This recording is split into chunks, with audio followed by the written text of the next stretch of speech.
जिलाध्यक्ष कॉन्फ्रेंस बुलाई, क्या कहना चाहिए? सबसे पहले तो मैं सभी पत्रकार बंधुओं का प्रेस कॉन्फ्रेंस में पहुंचने पर हार्दिक अभिनंदन करता हूं। और हमारे साथ में सपी 2 इकाई के प्रधान विजय जी और हमारे साथी बैठे हैं सारे व्यापार मंडल के पदाधिकारी। तो आज का हमारा मुद्दा विशेष ये रहेगा, कल मुख्यमंत्री जी की यहाँ रैली है, तो रैली में मुख्यमंत्री जी आ रहे हैं, तो मेरी मांग है विशेषकर मुख्यमंत्री से, कानून व्यवस्था बिल्कुल चरमराई हुई है। प्रदेश में हर रोज हमले हो रहे हैं।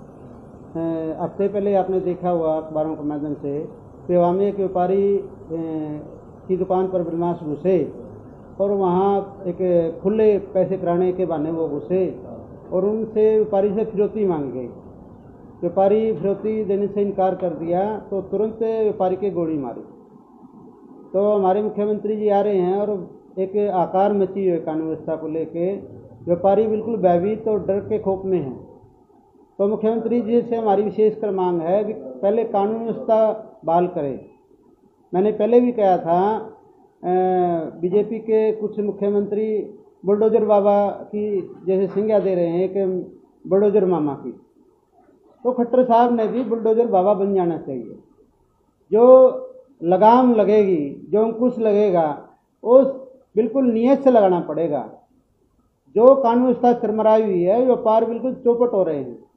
कुछ व्यापार बिल्कुल प्लान कर चुके हैं बैक के साय में, तो बार बार व्यापार मंडल एक ही आवाज़ बुलंद करता है, जब तक व्यापारियों की कानून व्यवस्था, जब तक आप जो चरमराई है उस पर अंकुश नहीं लगाएंगे और व्यापारी को कानून व्यवस्था बहाल नहीं करेंगे, तो व्यापारी बिल्कुल बैक के साय में है। कोई भी उद्योग स्थापित नहीं हो रहा।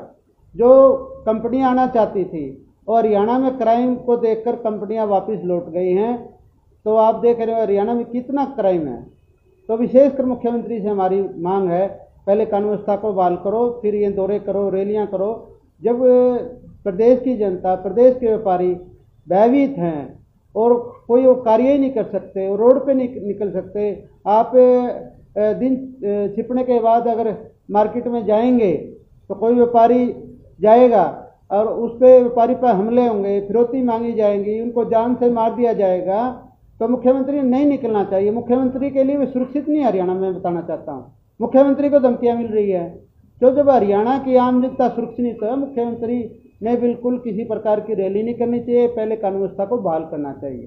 तो क्या मांगे रहे? और हमारी व्यापार मंडल की विशेषकर मांग, मुख्यमंत्री आएंगे तो व्यापार मंडल की हमारी हमेशा ही मांग रही है, जो हमारे उद्योग धंधे चौपट हो गए हैं उनका सहयोग करना चाहिए। मुख्यमंत्री ने आर्थिक पैकेज व्यापारियों को भी देना चाहिए। व्यापारियों को व्यापारियों को उठाने के लिए व्यापारी बिल्कुल व्यापारियों के धंधे चौपट हो गए हैं। आज मंदी का दौर इतना है व्यापारियों के पास, अब व्यापारी बिल्कुल चिंता सताने लग रही है व्यापार के मायने में। मुख्यमंत्री ने ऐसी घोषणा करनी चाहिए, जितनी भी कंपनियां आएंगी जो स्थापित होंगी उनको अच्छे से अच्छे उनकी सौगात उनको देने की ज़रूरत है।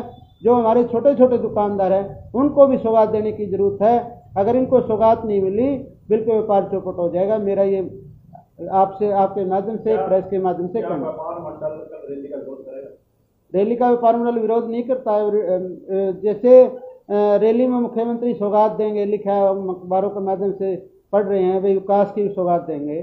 तो मेरा विशेष प्रमुखता से मुख्यमंत्री से मांग है, आप जींद को देखो, जींद पिछड़ा हो गया बिल्कुल। एक जींद डिस्ट्रिक्ट 7 डिस्ट्रिक्टों में पहले डिस्ट्रिक्ट था, लेकिन विकास के मायने में सबसे पीछे चला गया। हमारे दुष्यंत चौटाला जी जब आते हैं वो भी विकास की बात करते हैं। चुनाव से पहले तो वो भी ये कहते थे जींद को राजधानी बनाएंगे। मुख्यमंत्री ने कहा था जींद को विकास की राजधानी बनाएंगे। जींद ना तो विकास की राजधानी बना, ना हमारी हरियाणा की राजधानी बना। जींद तो अपराध की राजधानी बन गया है। हर रोज अपराधियों के हमले लगातार सिलसिला व्यापारियों का जारी। मुख्यमंत्री रैली करेंगे या भाजपा ज्यादा रैली करेंगे, क्या व्यापार मंडल वही कॉन्फ्रेंस करेगा? नहीं, हमारा तो यही है, मुख्यमंत्री व्यापारियों को भी कुछ समझें। व्यापारियों को मुख्यमंत्री कुछ नहीं समझ रहे। आपने देखा किसान आंदोलन कितना बड़ा किसान आंदोलन चल रहा था। उनकी जो 3 जो कानून थे उन कानूनों को वापस लिया है और व्यापारियों की डिमांड रही है हमेशा। व्यापारियों पर हर रोज अफसरशाही है, हर रोज व्यापारियों को दुकान पे छापे मारे जाते हैं, कोई जीएसटी के नाम से, कई सैंपल के नाम से, सारी क्या व्यापार मंडल अपना जो ज्ञापन देने का प्रयास करेगा? नहीं, हम ज्ञापन नहीं देंगे। हमने प्रेस के माध्यम से ये संदेश पहुंचाना था। मुख्यमंत्री कल आएंगे और मुख्यमंत्री ने सोचना चाहिए व्यापारियों के बारे में। जो अफसरशाही है उसको खत्म करना चाहिए। रोज जो सिलसिला छापों का रुख है बीजेपी की प्रति पोलाइट लगा पहले की अपेक्षा, इसका क्या काम है? नहीं, हमारा तो, हम तो व्यापारी कोई राजनीतिक पार्टी नहीं। अगर मुख्यमंत्री सही नीति से काम करेंगे, मैंने पहले भी कहा था, सबसे पहले जो लगाम लगाने की जरूरत है, अपराधियों पर लगाम लगाने की जरूरत है। अगर मुख्यमंत्री अपराधियों पर लगाम लाने में कामयाब हो जाते हैं और हमारी सुरक्षा मिल जाती है, व्यापारियों को अमन शांति बहाल हो जाती है, हमने तो कोई, हमारा पार्टी का कोई मायना नहीं, व्यापार मंडल कोई पार्टी नहीं। मुख्यमंत्री का स्वागत करेगा, पहले मुख्यमंत्री काम करके दिखाए धरातल पे। आप कह रहे थे कि जगह जगह छापेमारी करी जा रही है, आप मानते हो फिर नहीं होनी चाहिए इस प्रकार की छापेमारी? मैं ये कह रहा हूँ, अफसरशाही नहीं होनी चाहिए। ये अफसर लोग है ना, ईमानदारी से काम नहीं करते। और आप देख रहे होंगे भ्रष्टाचार कितना आलम है भ्रष्टाचार का। मुख्यमंत्री की विधानसभा क्षेत्र में तहसीलदार 150 करोड़ का मालिक है, एक है हमारा टाउन प्लानिंग का अफसर है, उसका 100 करोड़ का मालिक है। हर जगह भ्रष्टाचार चरम सीमा पर। मुख्यमंत्री कह रहे हैं हरियाणा में कोई भ्रष्टाचार नहीं, भ्रष्टाचार भी चरम सीमा। राजनीति का हस्तक्षेप नहीं होना चाहिए कि उनको काम बाधा होती है। आप कह रहे हैं कि अधिकारियों की अपनी मानव, अधिकारी तो यही चाहते हैं उनके ऊपर कोई लगाम ना लगे। लगाम लगाने की जरूरत है। और अधिकारी अफसरशाही अपनी दिखा रहे हैं। आप देख रहे होंगे हर विधानसभा में, तहसील में कितना भ्रष्टाचार है, चरम सीमा पर भ्रष्टाचार है। आप कमेटी में जाओ वहाँ भ्रष्टाचार है, आप नगर पालिका में जाओ वहाँ भ्रष्टाचार है। भ्रष्टाचार की तो नदी गंगा बह गई हरियाणा में। मुख्यमंत्री को किसी प्रकार का ध्यान, जब सैंपल के नाम पे दूसरे मांगों जो पैसे लेके डिमांड जब अफसर करते हैं, तो महावीर जी आपके पास मामले आप क्यों नहीं दिखते? हमारा मामला, हमारे बीच में पीछे एक मैडम आई थी, रस कुमारी जी, आपने देखा, उन्होंने काफी संघर्ष किया, उसने तूफान मचा दिया था। नकली घी का काम करते थे उन पर पैसे हटती थी, और जो असली काम करते थे उनके तनाशाह रवैया बरतती थी, उनको पकड़ती थी, उनसे पैसे मांगती थी।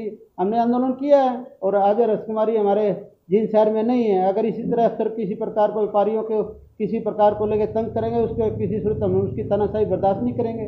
उसका पक्का इलाज करेंगे, आंदोलन के जरिए करेंगे। और कोई विशेष मांग जो आप? विशेष यही मांग है, मुख्यमंत्री जींद आ रहे हैं, जींद को सौगात देंगे तो एक बार आईना, हमारी जींद जो हमारा क्षेत्र है पूरा, उसमें बहुत बड़ी सौगात मुख्यमंत्री ने देनी चाहिए। आप देख रहे हो 7 साल मुख्यमंत्री सत्ता में हो गए, ऐसा कोई प्रोजेक्ट नहीं है हरियाणा लेवल पर जो मुख्यमंत्री ने सौगात दी हो।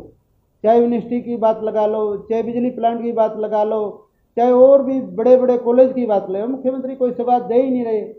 ये मुख्यमंत्री अन्वयहीन मुख्यमंत्री है। और इस पे ना तो अफसरों का कोई असर है, ना नेताओं पे कोई असर है। तो इस अनुमोहीन मुख्यमंत्री से पूरी जनता परेशान है। महंगाई को लेकर क्या कहोगे? महंगाई है बिल्कुल, बीजेपी का ये एजेंडा था। हमारे बीजेपी के नेता जब कांग्रेस पार्टी का राज था, सत्ता में पार्टी थी, कभी सिलेंडर के नाम से अपना प्रदर्शन करते थे, कभी पेट्रोल डीजल के नाम से प्रदर्शन करते थे।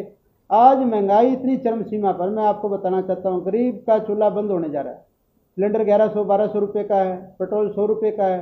अगर पेट्रोल पे इन्होंने अंकुश नहीं लगाया ना, एक तरफ तो दे रहे हैं अभी रूस से हमें तेल मिल रहा है, तो सस्ता तेल मिल रहा है, उस सस्ता तेल मिलने का फायदा आम जनता को होना चाहिए। आम जनता को क्यों नहीं हो रहा है? इन्होंने अपनी जो भी ड्यूटियाँ लगाई हुई हैं पेट्रोल पे, जो भी टैक्स लगाए हुए हैं, तो उनकी मात्रा को घटाना चाहिए। तेल पड़ा है 60 रुपये लीटर, टैक्स है 50 रुपये लीटर, ये न्याय संगत नहीं है।